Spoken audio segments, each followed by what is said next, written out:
ఏదైతే మీర్జాపూర్ కాడ జరిగినటువంటి సంఘటన చాలా దురదృష్టకరం. అలాంటి సంఘటన ఎప్పుడు కూడా జరగొద్దు. ఆ సంఘటనలో తాండూరు నియోజకవర్గ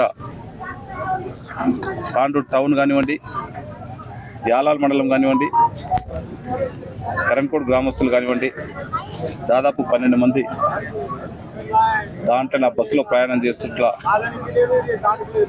యాక్సిడెంట్లో బాధాకరమైనటువంటి సంఘటన జరగడం, ఆ జరిగినటువంటి సంఘటనకు చాలా బాధతో చెప్తా ఉన్నాం. అలాంటి సంఘటన మరి ఎప్పుడు కూడా జరగొద్దు. ఆ సంఘటన జరగడాన్ని గవర్నమెంట్ నుంచి కూడా, పొన్నం ప్రభాకర్ గారి నుంచి కూడా ఏ విధంగా సంఘటన జరిగింది, అఫీషియల్ ఎంక్వైరీ ఎంబడే అఫీషియల్ ఎంక్వైరీ కూడా స్టార్ట్ చేయడం జరిగింది.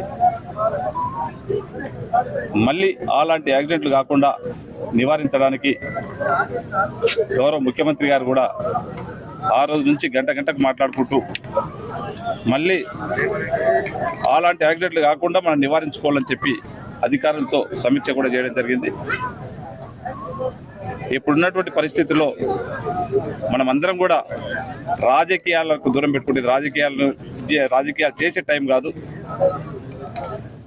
ఉన్నటువంటి వాళ్ళు పోయినటువంటి కుటుంబాలకు మనం భరోసా ఇవ్వాల్సినటువంటి అవసరం ఉన్నది. అందుకనే గవర్నమెంట్ నుంచి ఎంబడే వారికి తోసినటువంటి ఆర్థిక సాయాన్ని కొద్ది గొప్పను ఈరోజు గవర్నమెంట్ నుంచి ఒక 5 లక్షల రూపాయలు, ఆర్టీసీ నుంచి ఒక 2 లక్షల రూపాయలు, మిగతాది ఇన్సూరెన్స్ మేము ఇప్పుడే ఆర్టీఏ మన వెంకటరెడ్డి గారు ఆర్టీఏ వాళ్ళు రోడ్ ట్రాన్స్పోర్ట్ వాళ్ళు కూడా వచ్చి రావడం జరిగింది. ఇంకా ఇన్సూరెన్స్తో కూడా వాళ్ళకు సాధ్యమైనంత వరకు వాళ్ళకి ఇంకా ప్రతి చనిపోయినటువంటి వారికి కూడా ఇంకా పెద్ద మొత్తంలో ఇన్సూరెన్స్ క్లెయిమ్ అయ్యే విధంగా నేను ఖచ్చితంగా ప్రయత్నం చేస్తా. ఆ కుటుంబాలకు అండగా ఖచ్చితంగా మనం అందరం కూడా కలిసి ఆ కుటుంబాలకు అండగా నిలవలసినటువంటి టైం ఉన్నది.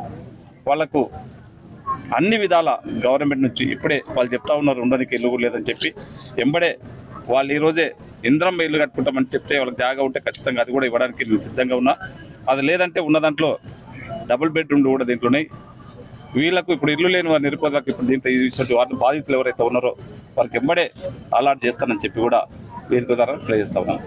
ఈ తాండూరు హైదరాబాద్ రోడ్ దాని గురించి నిన్న తాండూరుకు సంబంధించి మొత్తం నియోజకవర్గం వామపక్షాల ఆందోళన చేసింది. దాని గురించి రోడ్డు ఈ రోజు అంటే రాజకీయాలు చేసే టైం ఇది కాదు. అయినా మీరు అడుగుతున్నారు కనుక ఆల్రెడీ మన అదృష్టమో దురదృష్టమో కానీ గత 5-10 సంవత్సరాల నుంచి ఏ విధంగా ఉందో మీకు అందరికీ కూడా తెలుసు.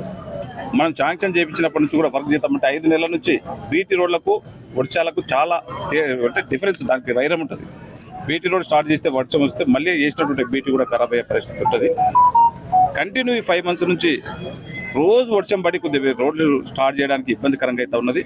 అయినా సరే మినిమం ఈ 3 మంత్స్లో తాండూరు వికారాబాద్ రోడ్డు ఖచ్చితంగా మంచి రోడ్ని చేసే బాధ్యత ఖచ్చితంగా నేను తీసుకుంటూ వార్ ఫుట్టింగ్గా రోజు వాళ్ళతో మాట్లాడుకుంటూ ఒక వాట్సాప్ గ్రూప్ నేను పెట్టుకుంటూ అధికారులను అందరూ కూడా రోడ్లపైనే ఉంచి ఆ రోడ్లు కంప్లీట్ చేపిస్తా ఉన్నాం. ఆ రోడ్లు కంప్లీట్ చేపించే బాధ్యత నేను తీసుకొని ఖచ్చితంగా చేపిస్తానని కూడా గౌరవ ముఖ్యమంత్రి గారు కూడా నిన్న మాట్లాడడం జరిగింది. తను కూడా మీకు ఏ ఇబ్బంది లేకుండా అన్ని రోడ్లని కంప్లీట్ చేస్తామని చెప్పిండ్రు. వారి మాటగా మీకు అందరూ కూడా తాండూరు వికారాబాద్ తొందరగానే కంప్లీట్ చేపిస్తాం. ప్రమాదానికి గురైన బస్సుకు 54 మంది కెపాసిటీ, 72 మంది ఉన్నారు. అయితే ఇన్సూరెన్స్ వాళ్ళు కూడా 54 సీట్లకే వేసారట, మిగతా వాళ్ళకి ఏ విధంగా ఉంది. అందుకనే గవర్నమెంట్ నుంచే ఒక అఫీషియల్ ఎంక్వైరీ చేస్తూ ఉన్నారు. దాంట్లో ఏం చేద్దాము, చనిపోయినటువంటి వారికి ఏం చేయాలా, దెబ్బలాకినటువంటి వారికి ఏం చేయాలా, ఇన్సూరెన్స్ ఏ విధంగా క్లెయిమ్ చేసుకోవాలని చెప్పి ఆ ఎంక్వైరీ రిపోర్ట్లో క్లియర్గా వస్తుంది. దాన్ని బట్టి అధికారులు, గవర్నమెంటు, గౌరవ ముఖ్యమంత్రి గారు, గౌరవ ఆర్టీసీ మినిస్టర్ గారు కూర్చొని ఖచ్చితంగా ప్రతి ఒక్కరికి లాభం జరిగే విధంగా ఎవరికి ఇబ్బంది జరగకుండా చేస్తారు.